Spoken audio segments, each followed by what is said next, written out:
mendengarkan podcast ini. Saudara sekalian, sejak saya memahami rahasia kebenaran mengenai surga, saya mulai merasakan kegairahan memasuki kematian. Kematian harus menjadi sesuatu yang menggairahkan. Kalau tidak, pasti ada sesuatu yang salah, saudara. Pasti ada sesuatu yang salah dalam hidup kita. Kematian harus menjadi sesuatu yang menggairahkan. Nah, ketika saudara belajar kebenaran mengenai surga, dan saudara belajar juga mengenai kekudusan, kalau hidup kita tidak benar-benar bersih, dan kita tidak sungguh-sungguh mempertaruhkan hidup harta kita untuk Tuhan, pasti kita nggak berani mati. Takut mati. Pasti tidak siap ketemu Tuhan. Ya, wajah manusia batiniah kita harus cantik atau paling tidak buruk. Sehingga kematian itu sesuatu yang menggairahkan. Nah, saudaraku sekalian, ada satu pertanyaan yang saya akan jawab sederhana. Apa maksudnya Wahyu pasal 13 ayat 17? Tidak dapat berdagang tanpa tanda itu. Saudara, kekristenan memberitakan Injil dengan cara yang diajarkan Tuhan Yesus. Kalau kamu di sebuah kota, kamu ditolak, kamu pergi ke kota lain. Kalau sampai benar-benar mereka menolak kamu, kamu kebaskan debu dari kakimu. Betul? Kalau kamu ditampar pipi kananmu, berikan pipi kirimu. Doakan orang-orang yang menganiaya kamu. Dan gak main-main, orang-orang yang menganiaya ini, kata Tuhan Yesus, mereka merasa atau menganggap mereka berbuat bakti kepada Allah. Itu tidak menunjuk orang Yahudi, saudara. Sebab kalau orang Yahudi memang sudah waktu itu menganiaya orang-orang Kristen. Suatu saat nanti. Nah, itu bicara mengenai sesuatu yang akan datang dari ukuran waktu Tuhan Yesus. Nanti. Nah, saudara bayangkan, saudara, betapa hebat tekanan itu. Kalau orang Kristen memberitakan Injil, tidak boleh pakai kekerasan. Tidak boleh ada unsur kekerasan, tidak boleh ada intimidasi. Tetapi kalau penyebaran agama menggunakan pedang, ekspansinya pakai pedang, itu intimidasinya sampai kepada kematian. Kalau kemudian terjadi diskriminatif itu masih sopan. Itu bukan hal yang mengherankan. Kalau tidak termasuk kelompok itu, tidak memiliki tanda itu maksudnya, ia tidak akan bisa berdagang. Pasti ada intimidasi sampai kepada kematian. Pancung. Saya ulangi, kalau penyebaran agama menggunakan pedang, ini kematian, saudara. Sampai tingkat kematian. Pasti ada intimidasi. Kalau diskriminatif atau diskriminasi, jangan heran deh. Jangan heran. Sampai pada tingkat pressure, tekanan untuk berbagai aspek, termasuk dalam ekonomi. Kalau saudara membaca buku atau saudara mendengar, wilayah-wilayah yang dikuasai antikris ini, wilayah-wilayah orang Kristen tidak bisa berkutik sama sekali. Dibuat tidak bisa berkutik sama sekali. Tidak bisa berkutik sama sekali. Tidak ada suaranya sama sekali. Tapi saudara melihat kalau negara-negara Kristen yang menjunjung tinggi hak asasi, orang tidak beragama pun disilahkan. Beda, saudara. Hak asasi masih dihargai. Tapi kalau kekuasaan antikris, hak asasi nggak dihargai. Kalau saudara misalnya ya, jadi orang Kristen, kebaktian keras-keras nyanyinya, haleluya, haleluya, pakai corong besar-besar. Itu area publik loh. Tahu area publik. Anda nggak boleh begitu, itu mengganggu orang lain. Kecuali semua orang beragama Kristen, boleh. Ini salah satu contoh bahwa orang Kristen tidak boleh mengintimidasi orang. You Kristen nggak? Oh, diterima di perusahaan ini. Ini bukan Kristen. Ini Kristen nggak? Ini Kristen, jangan naik pangkat, jangan jadi pejabat. Pindah agama dulu boleh Pak jadi pejabat. Kalau wihara bangun, kita omelin. Kalau gereja boleh. Nggak boleh gitu. Di Manado, seandainya orang Kristen begitu, nggak boleh. Hanya 3 orang Buddha di situ. 3 orang juga butuh rumah ibadah. Dan berkata, ini mayoritas Kristen yang nggak boleh bikin wihara ya. Nggak boleh, kecuali ini negara Kristen. Ini negara, bukan negara Kristen ini. Boleh bikin wihara kalau orang-orang Kristen tanda tangan. Bisa nggak jadi wihara itu? Dari 60, 5 aja nggak tanda tangan, nggak jadi. Nah, kalau saudara membaca sejarah, saudara, intimidasi seperti itu oleh kekuatan antikris kuat sekali. Anda bisa ngerti maksud saya? Ngerti enggak, saudara? Itu enggak bisa ditipu. Itu enggak bisa dibantah, saudara. Dari diskriminasi sampai intimidasi berat, saudara.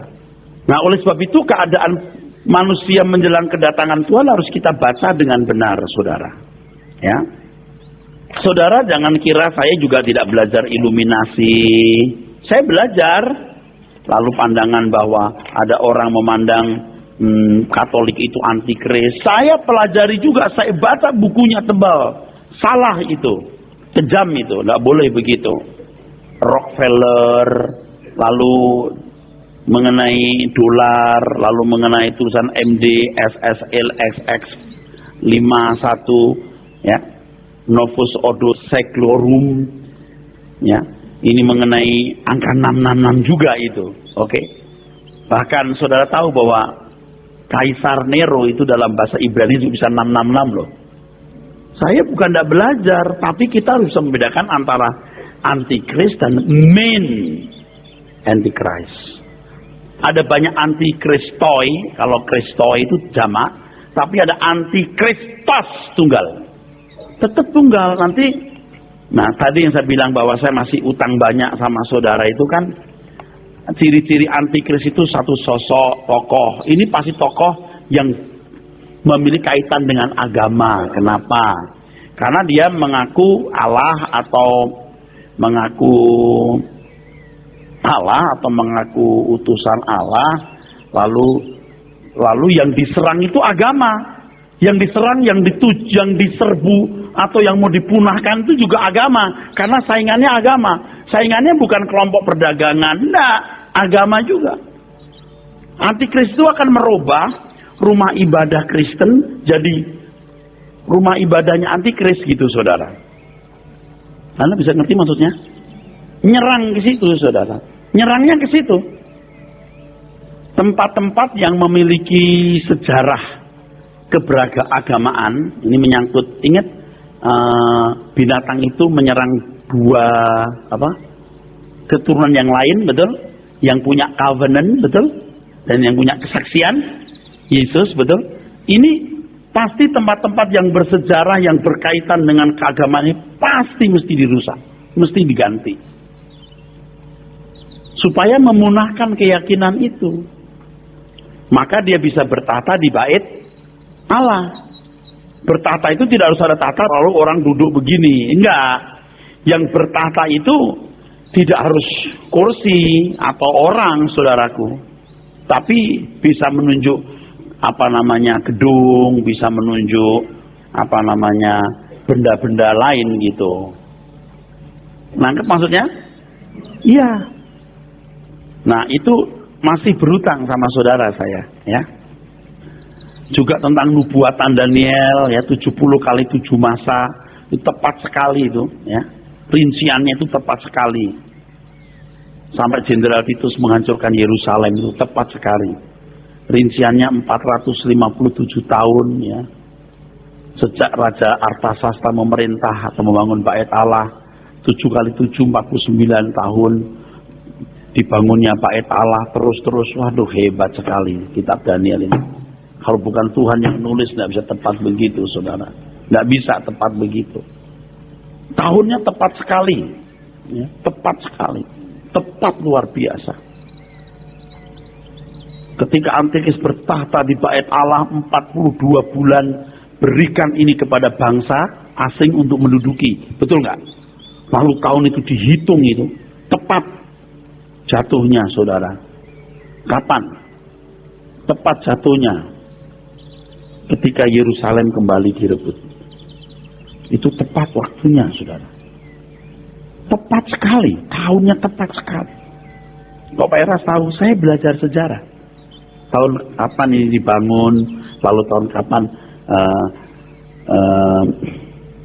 umat yang punya covenant itu membangun negaranya, lalu tahun berapa ibu kota yang pernah dibangun oleh Daud direbut. Itu tahun-tahunnya tepat sekali. Ini kalau orang-orang dekat saya kasih tahu hitungan tahunnya, kagum-kagum dia.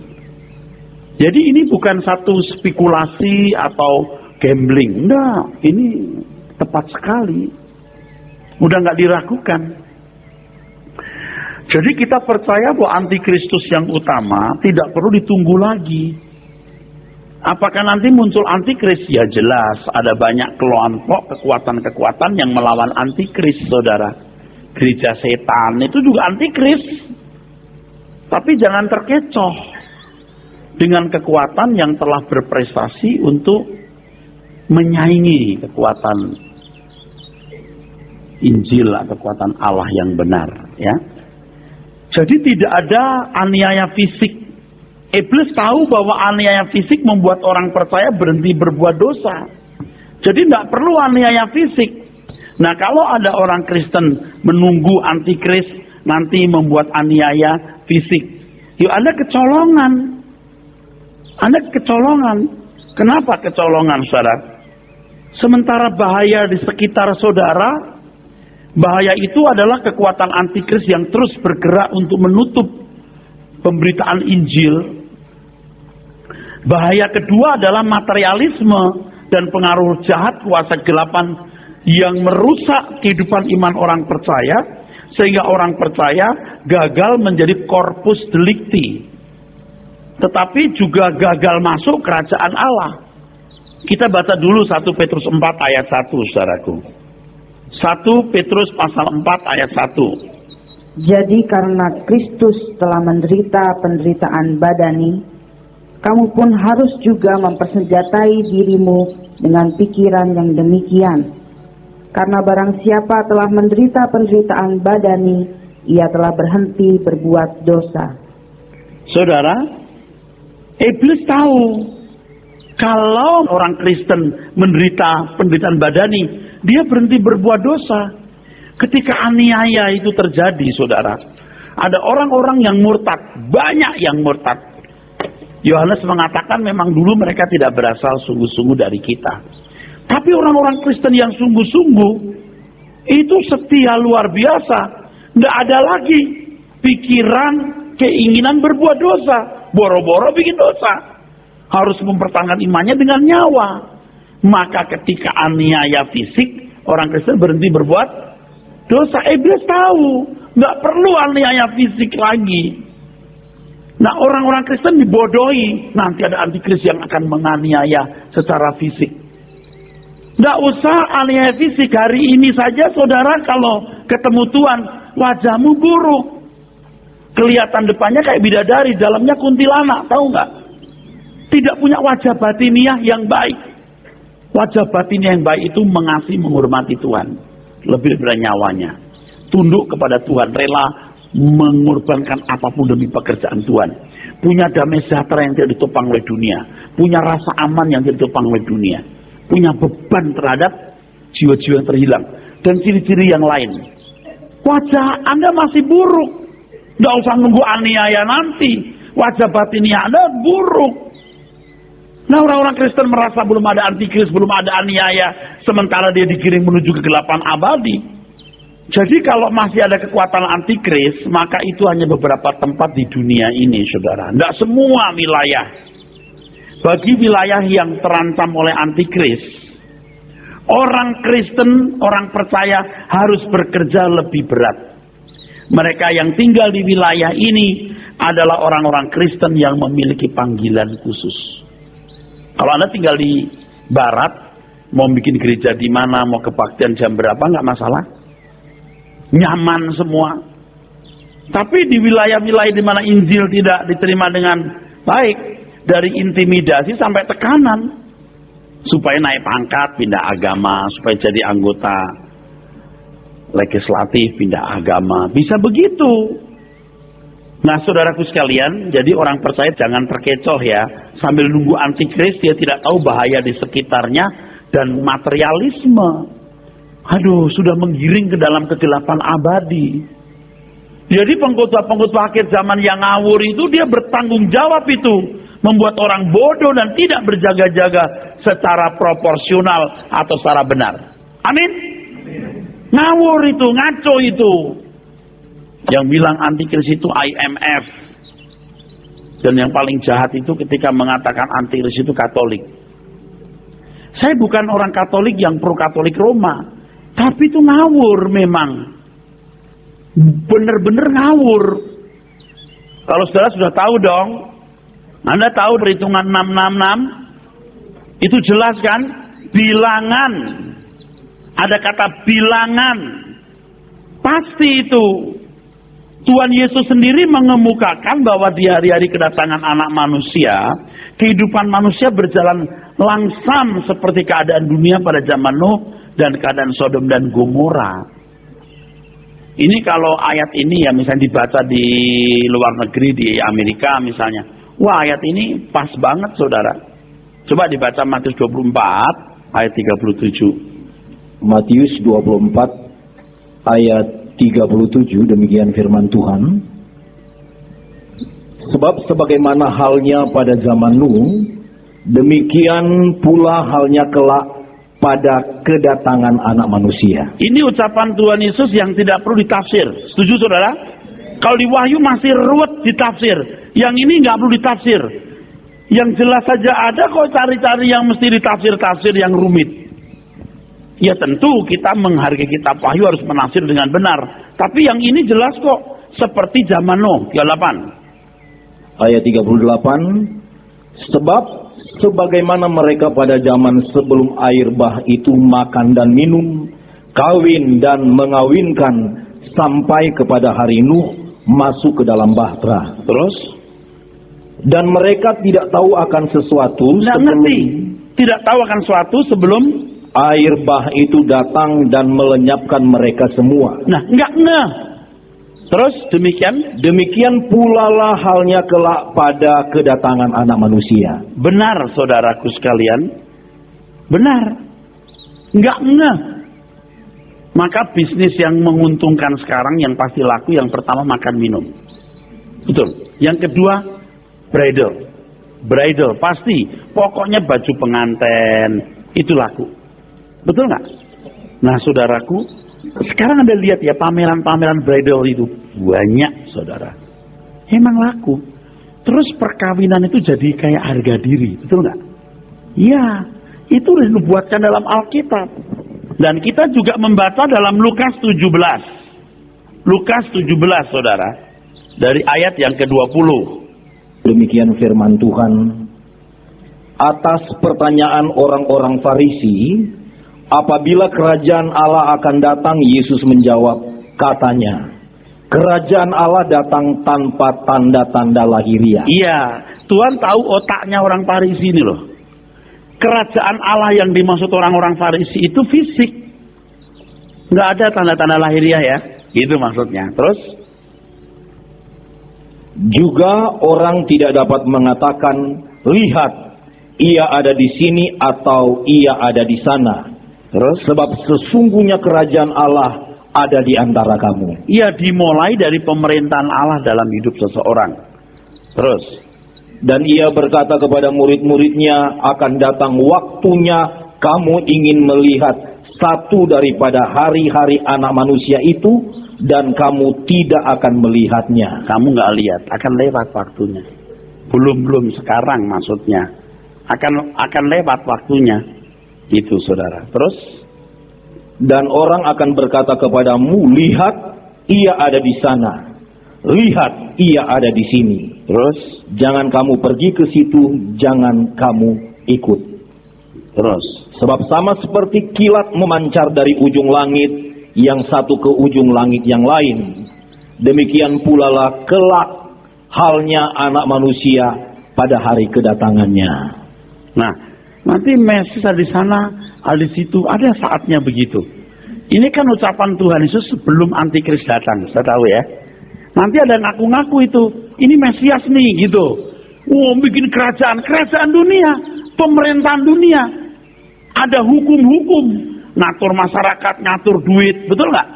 Anda ngerti maksud saya? Ngatur perdagangan, ngatur keuangan. Anda ngerti nggak maksud saya kalau sekarang itu ada pengaturan-pengaturan begitu? Antikris itu juga bisa bikin begitu. Nah kalau Kristen nggak punya bank syariah Kristen, nggak punya dia. Memang orang Kristen itu urakan juga itu nggak punya aturan begitu tuh. Kan ada itu antikris itu luar biasa loh, cerdas. Dia menguasai perdagangan, dia menguasai politik, dia menguasai kekuatan-kekuatan. Antikris itu begitu. Dia menguasai agama, bidang keagamaan, dia menguasai bidang perdagangan, dia menguasai bidang politik, dia menguasai bidang keuangan.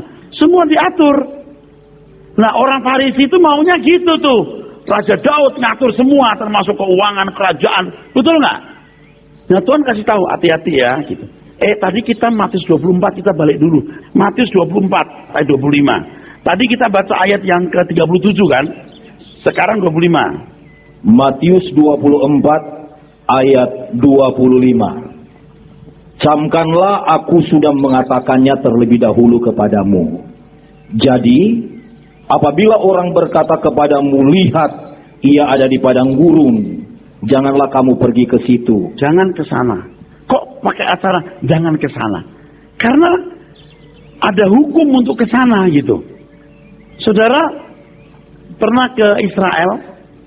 Saya juga diminta ini banyak orang untuk ke Israel dengan alasan gini. Pak, kalau orang pendeta lain bikin, nanti mereka ikut pendeta lain, diajar salah di sana, tambah sesat dong Pak. Alah, alasan aja lu membujuk gua kan. Waktu saya sempit, tetapi saya satu kali pengen bikin juga sih. Mau tuh ya, capek dah. Saya sekali bikin nanti kalau 200 orang kebanyakan mabok saudaraku. Tapi sekali-kali mungkin harus bikin ya jemaat sendiri ya. Saudara wajib nggak ke Israel, tanah suci? Israel itu bukan tanah suci, itu tuh tanah gersang. Tanah suci kita itu Yerusalem baru, saudara. Jadi kalau saudara nggak punya uang, nggak ke Yerusalem di Israel, Anda jangan menyesal. Orang Yahudi itu pinter cari uang. Pinter, licik, cerdik, saudaraku. Kita di sana, ayo kita bersama-sama ke Danau Galilea, kita makan ikan petrus. Ternyata ikan mujair, saudara. Ya kalau yang begini mah di Cibinong banyak.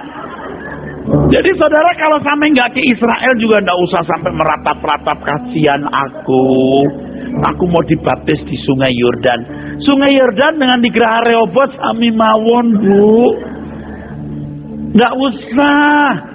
Kalau Sungai Yordan kan lain pak airnya, itu banyak ikan geli-geli kita di situ. Tak lama lagi Tuhanku datanglah, bawa saya masuk sana. Tak lama lagi Tuhanku datanglah, bawa saya masuk sana. Oh Yerusalem kota mulia. Saudara, waktu ke Yerusalem, lalu kita dari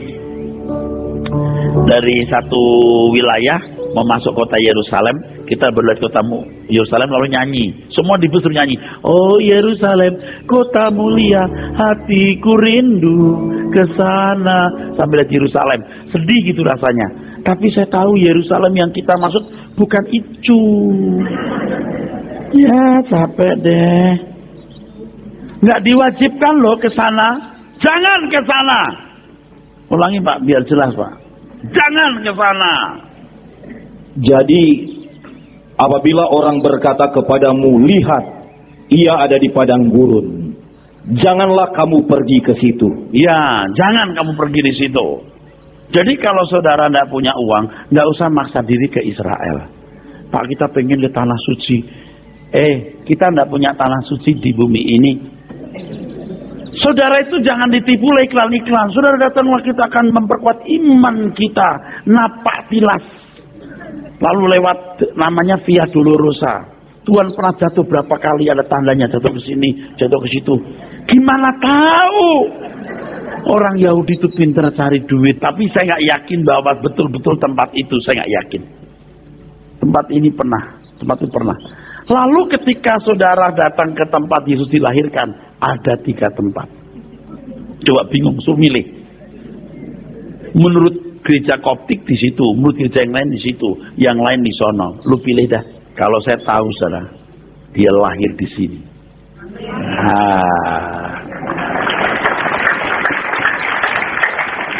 Jadi ketika ditanya, Pak, Bapak tahu nggak Pak, di mana lahirnya? Tahu saya. Pasti. Yang mana Pak? Ada. Ya Bapak kasih tahu dong. Nggak mau. Ini gimana, Bapak kan pendeta kita kan pengen tahu. Nah 3 tempat kita semua kunjung, katanya di sini di tahun lahir. Yang lain bilang sini, kita nggak coba kasih tahu. Bapak tahu kan? Oh pasti. Yakin? Oh yakin bener. Yang mana Pak? Ada. Bapak kasih tahu dong? Enggak mau. Gitu.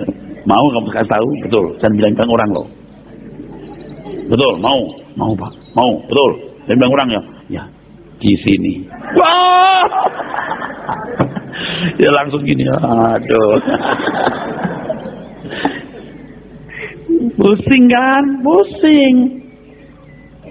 Pusing. Orang Bukit Golgota aja ada yang percaya di situ, ada yang tempat lain juga kok. Iya. Terus ada katanya bekas kubur Lazarus, itu milik orang Palestina itu ya. Turun ke bawah. Ya percaya nggak percaya ya sudahlah.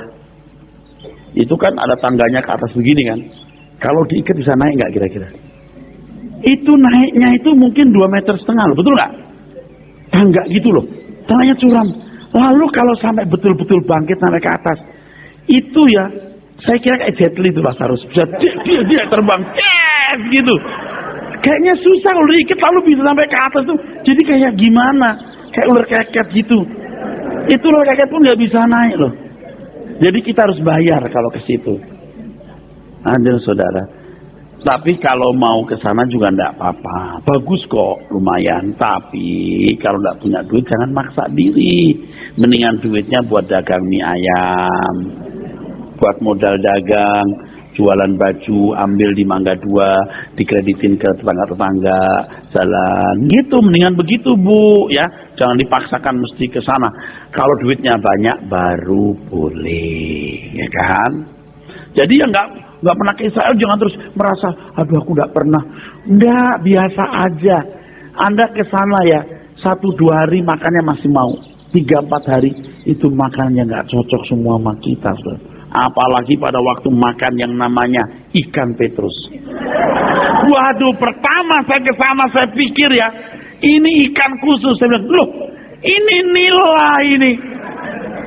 Ini di pasar Boplo dijual ini. Lalu yang paling mengerikan satu, ini bener, kan ada kayak sambal. Kita pikir kayak sambal terasi. Pertama saya ke Israel, saya mencoba gini, begini. Kayak jamu saudara, nggak jelas rasanya apa. Sejak itu saya berjaga-jaga dan berdoa, saudara. Nggak sembarangan boleh makan masakannya orang-orang itu, saudara. Akhirnya kita dari Jakarta bawa cabai botolan, bawa itu tempe kering, bawa abon, saudara. Tapi kalau lagi makan di restoran, ada orang-orang Yahudi, mereka itu sleeping, nggak boleh bawa yang haram. Jadi kita tutut taruh gini. Gila itu orang-orang rabi Yahudi itu. Pernah kejadian saudara, orang kan lagi makan taruh abon itu. Dia datang, dia panggil pelayan, disikat seluruh ini taplanya, buat, jublas, buang. Kira-kira gitu, bahasa Ibrani apa? Kira-kira suruh buang seluruh piring-piringnya loh. Ini bener loh. Nah makanya dulu saya punya guide ya, itu dokter dari London, sekolahnya di London, kan jadi guide, bahasa Inggrisnya bagus. Saudara, itu takut banget sama Rabi Yahudi yang jenggotnya panjang, ininya panjang gitu, pakai topi hitam gitu, pakai rumbe-rumbe sininya. Tahu nggak saudara? Dia nyobain sambal kita, dia pikir kayak sambelnya dia. Oh, fire, fire. Api, fire, fire. Dia belum tahu sambelnya orang Manado. Aduh, ada yang bawa ikan sakalang, saudara, dari Jakarta. Tapi hati-hati bawanya, dibungkus rapi supaya nggak ketahuan, saudara. Tapi saudara, yang ini bener loh. Cerot-cerot, cerot-cerot. Tapi kalau ke restoran umum gitu, nah itu berani. Tapi kalau di hotelnya rata-rata milik orang Yahudi, waduh kita kayak maling, saudara. Cerot-cerot. Sampai di mana tadi itu? Oke, gurun, betul nggak? Ngerti kan maksudnya? Kenapa nggak pantai? Tuhan cerdas loh. Kenapa nggak di gunung kayak puncak? Ini mesti wilayah itu. Israel itu ya kan. Ya kayak mirip begitu nih saudara, ya mirip. Oke, teruskan. Masih di ayat 26 Ya. Atau lihat, ia ada di dalam bilik, janganlah kamu percaya. Cerdas nggak Tuhan Yesus? Tuhan nanti antikris, wah teknologi, enggak. Bilik. Ini kan firman Tuhan, bukan Erastus dong. Saya kan hanya menunjukkan kan, memang harus begini. Jadi Anda tahu betapa mahalnya pertemuan kita ini. Mahal sekali. Oke, gitu. Sekarang kembali ke Lukas 17. Lanjutan lagi, saudara. Lukas 17 ayat 25. Demikian firman Tuhan. Tetapi ia harus menanggung banyak penderitaan dahulu dan ditolak oleh angkatan ini. Terus? Dan sama seperti terjadi pada zaman Nuh, demikian pula lah halnya kelak pada hari-hari anak manusia. Terus? Mereka makan dan minum, mereka kawin dan dikawinkan, sampai kepada hari Nuh masuk ke dalam bahtera. Lalu datanglah air bah dan membinasakan mereka semua. Mereka makan belum, jebret, air bah datang. Betul nggak? Nggak ada tanda-tanda. Kalau tadi seperti Anda baca di ayat mana tadi, seperti kilat memancar, betul nggak? Jebret, gitu, nggak bisa. Orang siap-siap, besok Tuhan datang loh, jam 7 malam. Kita bertobat dulu, bertobat. Kita minta roksi dinyalain terus sepanjang malam. Kita doa semalam suntuk, nggak bisa. Jebret, langsung. Jadi nggak ada persiapan. Makanya kenapa sering ya, bukan sering, hampir semua Tuhan tidak memberitahu kapan hari kematian. Ada orang yang, Pap, saya nggak usah mandi dulu ya Pap, nanti mandi sekalian deh siang. Loh, jangan gitu dong Mam. Enggak, nanti siang aja sekalian. Tahu nggak? Waktu dia ngomong gitu pagi ngomong jam 7, 8:30 meninggal. Itu mama saya. Kok tahu ya? Dia seorang Kristen. Waktu sakit, anaknya dikumpulin nyanyi semua. Nyanyi di gunung dan di lembah, kemana jalan. Itu nyanyi, kita nyanyi, suruh kumpul nyanyi lagu-lagu rohani gitu. Sementara dia sakit gitu, sakit kanker sampai jebol gitu keluar, wah bau. Tapi dia punya pesan bahwa dia akan meninggal, ada. Tapi jarang itu, jarang saudara. Ada yang, Mam, aku tidur dulu ya, terus tidur besok ternyata meninggal, ada. Tapi rata-rata Tuhan tidak beritahu. Kalau diberitahu, orang akan bertobat secara tidak natural. 10 November kamu akan mati. Jam 8 waktu mengeningkan cipta. Orang udah siap-siap tuh. Itu tidak betul, nggak natural. Bertobatnya nggak bener. Orang harus nggak tahu kapan dia meninggal, berjaga-jaga setiap saat. Nah, kalau di Rehobot sedang diajarkan dialog dengan Tuhan. Terus di Rehobot sedang belajar seperti saya sedang belajar kematian sesuatu yang menggairahkan. Jadi kalau misalnya Kita dipanggil Tuhan, kita senang saudaraku. Kapan saja. Kalau kita dipanggil mau dapat $10.000 per bulan, seneng nggak? Oh seneng, pasti seneng dong. Betul nggak saudara sekalian? Kalau dipanggil Irwan, yes. Vicky, yes. Pantas, yes. Tuh, ini baru, wah mantap bener nih saudaraku sekalian. Yes, gitu. Nanti kalau dipanggil Tuhan juga begitu, pantas. Yes. Nah istrinya bilang, jangan gitu Pat, gue jadi janda dong. Pak Rasul jangan pakai suami saya contoh dong. Gimana kalau Bu Melian? Melian, toh ini bener, ini biar wanita perwira tinggi ini. Nah ini yang kita kembangkan. Jadi Rehobot itu jemaatnya diajari menghadapi kematian secara menggairahkan. Seperti orang mau ke Hongkong jalan-jalan, wow menggairahkan. Mau dapat apa namanya piala atau apa, menggairahkan. Diundang di istana mau dapat hadiah atau kehormatan, mesti gitu. Yes, yes, yes gitu. Ya, nggak boleh gini.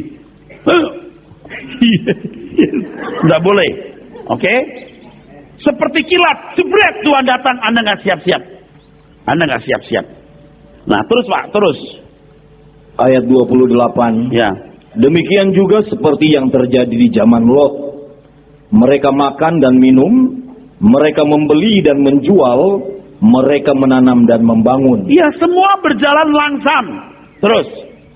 Tetapi pada hari Lot pergi keluar dari Sodom, turunlah hujan api dan hujan belerang dari langit dan membinasakan mereka semua. Jebret, langsung. Ajaran nanti ada antikris, sudah tahu nih gejala-gejala Tuhan mau datang. Ngawur itu. Nggak ada begituan. Orang jadi nggak bener Kristennya. Terus Pak. Ayat 30, demikianlah halnya kelak pada hari di mana anak manusia menyatakan dirinya. 32. Ayat 32, ingatlah akan istri Lot. Ya, saudaraku. Kehidupan yang berjalan dengan baik inilah yang membutakan mata manusia, tidak membaca tanda zaman. Tidak membaca tanda zaman. Yang harus diperhatikan bahwa kenyamanan hidup membunuh kepekaan membaca tanda zaman. Nah sekarang ada satu tren doa pemulihan ekonomi, transformasi bangsa, kejahatan akan berkurang, negara akan makmur. Bukan saya tidak suka. Alkitab mengatakan dunia tambah jahat, betul? Dunia ini seperti kapal Titanic yang bocor lambungnya, yang siap tenggelam. Harapan-harapan angin surga yang kosong, saudaraku. Dunia akan tambah sulit, saudara. Tolong ini mesti disuarakan, jangan sampai menyesatkan orang. Yang ngomong ini Tuhan loh. Nggak perlu pakai tafsiran macam-macam, saudaraku. 1 Tesalonika 5. 1 Tesalonika 5, saudara. Kita dari ayat 1. Demikian firman Tuhan. Tetapi tentang zaman dan masa, saudara-saudara, tidak perlu dituliskan kepadamu. Karena kamu sendiri tahu benar-benar bahwa hari Tuhan datang seperti pencuri pada malam. Seperti pencuri itu nggak bisa diketahui, saudaraku. Jadi gini loh, kalau orang dulu kan ada satu tafsiran begini nih, saudara. Ya, Tuhan akan buat pengangkatan dulu tahun 2000, gitu ya. Nanti aniaya 7 tahun, datang lagi 2007. Tahu dong. Maksudnya gimana sih? Mengerti nggak saudara? Saya nggak bisa paham loh. Pengangkatan ini Pak, bukan kedatangan Tuhan. Yang dikatakan itu kedatangan Tuhan seperti pencuri, bukan pengangkatan yang seperti pencuri. Paham nggak? Ya maksudnya kedatangan Tuhan ini pengangkatan itu. Piye sih? Nah kalau Alkitab dia akan datang dari awal-awal kapan? Itu setelah 7 tahun aniaya. Udah tahu dong kalau begitu. Anda bisa ngerti maksud saya? Anda paham? Kan ada orang yakin bahwa ini ada aniaya 7 tahun atau 3,5 tahun. Kalau begini kan tahu-tahu. Ini pengangkatan tahun 2000. 7 tahun nggak menderita. Nanti baru Tuhan datang menjemput. Loh, baru memerintah. Nggak jelas itu. Sebab ketika Tuhan datang di awan-awan, itulah yang dikatakan seperti pencuri. Itu kapan? Oh, 1000 tahun, hitungannya 1000. Percaya deh. Nanti secara rinci saya tulis itu, saudara, supaya lebih jelas, karena saya bicara nggak sistematis, cuman sepotong-sepotong. Tapi ini pun bisa membuat saudara mau terbuka, betul nggak? Yang diajarkan selama ini nggak tepat, saudara, nggak benar itu. Paham, saudara? Nggak bisa dipertahankan sama sekali. Kalau saya bicara begini ini, bukan mau nyerang, mau nunjukin lu salah. Ayat 3, Pak. 1 Tesalonika 5 ayat 3. Ya. Apabila mereka mengatakan semuanya damai dan aman, Nah, maka tiba-tiba mereka ditimpa oleh kebinasaan. ini kan konteksnya kedatangan Tuhan seperti pencuri. Terus Seperti seorang perempuan yang hamil ditimpa oleh sakit bersalin, mereka pasti tidak akan luput. Oke, anggaplah gejala-gejala nampak 2-3 hari, sebulan. Saya yakin sesuai firman-Nya, 1 bulan nggak mungkin orang siap-siap memoles wajah jadi cantik. Betul? Perlu proses panjang untuk memoles manusia batiniahnya. Tuhan nggak mungkin menyangkali firman-Nya. Seperti pencuri. Nggak ada pencuri yang sebelum datang kirim fake dulu. Bu, nanti jam 2 pagi saya akan lewat pintu belakang ya. Nggak ada pencuri yang begitu datang terus nyanyi dulu, buka pintu, buka pintu. Nggak bisa begitu, Pak. Jadi saudaraku, kalau kita percaya bahwa akhir dari perjalanan sejarah gereja adalah aniaya, mengapa Tuhan Yesus sendiri berkata bahwa pada akhir zaman orang makan, minum, membeli, menjual, membangun, menanam sampai kemudian Tuhan datang. Mereka tidak tahu sesuatu, mereka tidak menduga, mereka tidak sadar datangnya hari besar tersebut. Sebab roda kehidupan berputar wajar. Tidak ada sesuatu yang luar biasa. Juga berkenaan dengan aniaya ini, tidak ada, saudara. Kan film-film yang kita lihat dulu begini ya, pengangkatan, terus kubur-kubur kosong gitu. Wah, kan ada film-film begitu kan? Pernah nonton nggak? Wah, kosong terus. Istri, Mam, loh, kemana istriku? Bangun pagi-pagi, loh, kok dasternya begini? Apa dia keluar nggak pakai daster? Suaminya diangkat karena istrinya cerewet, matre, belanja terus, dia nggak diangkat. Suaminya diangkat, loh, papa, loh kacamatanya ditinggal, loh gigi palsunya, pen kakinya juga ditinggal, pen kakinya. Masuk di surga masih pakai pen kaki, tinggal. Nggak ada begitu. Oke, seandainya ada, lalu itu tahun 2000 kejadiannya. Mulai antikris? Atau mau kapan? Kedatangan seperti pencuri itu, kedatangan itu pengangkatan namanya. Aduh, saya nggak bisa ngerti deh, saudara. Nggak paham saya. Lebih tegas lagi, Tuhan berkata bahwa pada waktu itu ada 2 orang di ladang memutar batu kilangan, tidur di tempat tidur. Ya. Bukan di gua-gua, begitu, bukan. Nah, perlu saudara ketahui bahwa di Lukas 17 ayat 33-7 itu, kalau ada perempuan yang dipisahkan itu, di mana ada mayat, di situ ada burung nasar. Kemungkinan ada keterpisahan, ada perang. Nah, nanti kita akan bahas secara khusus. Ini agak ruwet saya menjelaskannya. Nah, penjelasan ini saya harap bisa dimengerti. Tidak perlu penafsiran yang rumit. Tuhan Yesus sendiri yang mengucapkan keterangan ini. Oleh sebab itu kita tidak perlu ragu-ragu menerimanya. Dengan demikian kita harus berani mengambil langkah bahwa segala bentuk penafsiran yang hanya berstatus kira-kira, tidak tegas, tidak bold, tidak terang, patut dikesampingkan dan dilupakan.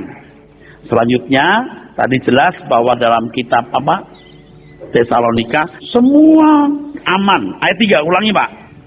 1 Tesalonika 5 ayat 3. Apabila mereka mengatakan semuanya damai dan aman, maka tiba-tiba mereka ditimpa oleh kebinasaan, seperti seorang perempuan yang hamil ditimpa oleh sakit bersalin. Ya, zaman dulu kan belum seperti hari ini, saudara.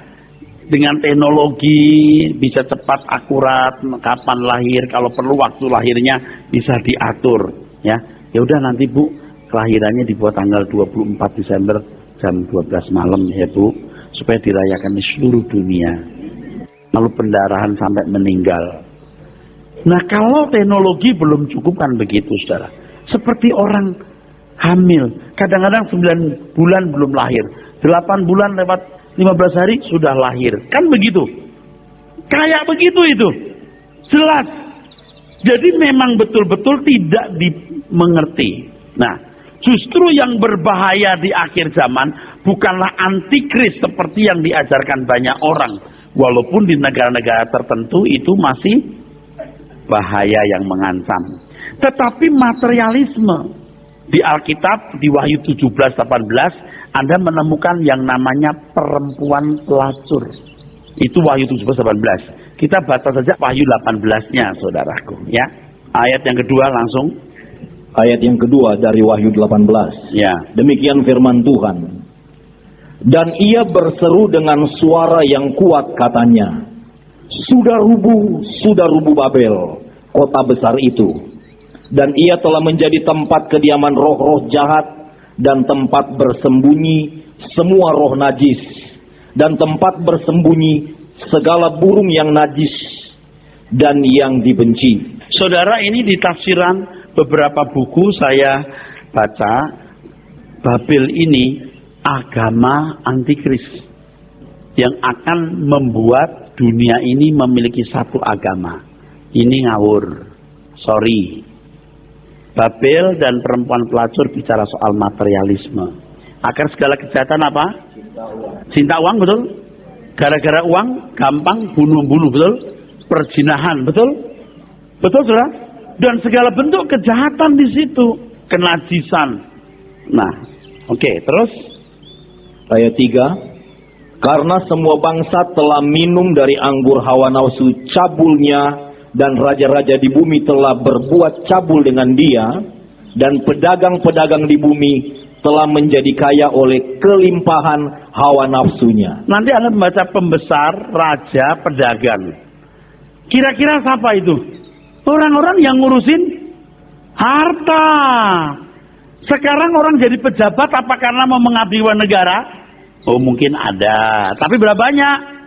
Iya, bahkan modal dulu supaya jadi pejabat, kan begitu? Untuk kampanye, betul nggak saudara? Karena setelah jadi pejabat dia bisa dapat duit banyak. Fakta di mana-mana di seluruh dunia ini, saudara. Lalu kalau sudah menjadi kaya, Anda tahu ketua-ketua lembaga keuangan Eropa terlibat berbagai skandal.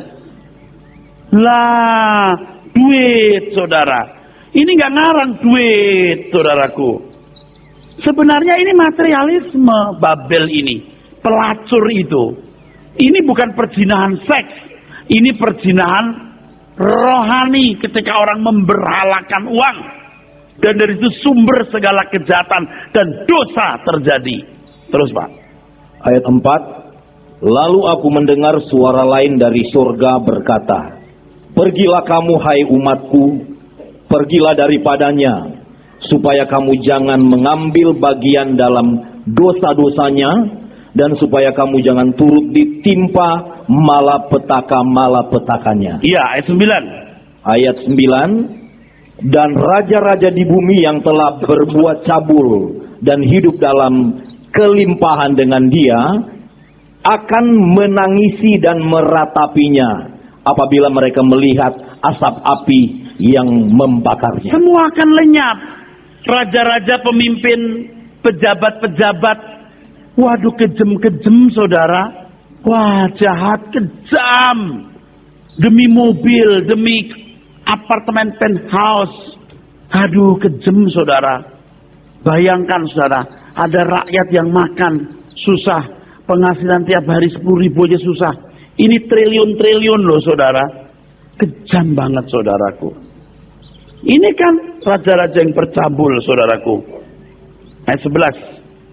Dan pedagang-pedagang di bumi menangis dan berkabung karena dia, sebab tidak ada orang lagi yang membeli barang-barang mereka. Ya, tragis. Akan berakhir perdagangan. Tragis saudara. Ini yang lebih membahayakan daripada antikris, walaupun di beberapa daerah wilayah antikris bergerak terus menutup Injil.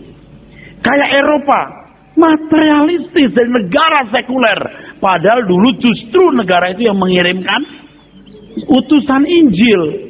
Matre, semua diukur duit. Jadi saudara paham bahwa keadaan dunia akhir zaman hari ini yang membahayakan orang makan, minum, kawin, dikawinkan. Setannya itu duit. Oke? Amin. Tuhan berkati.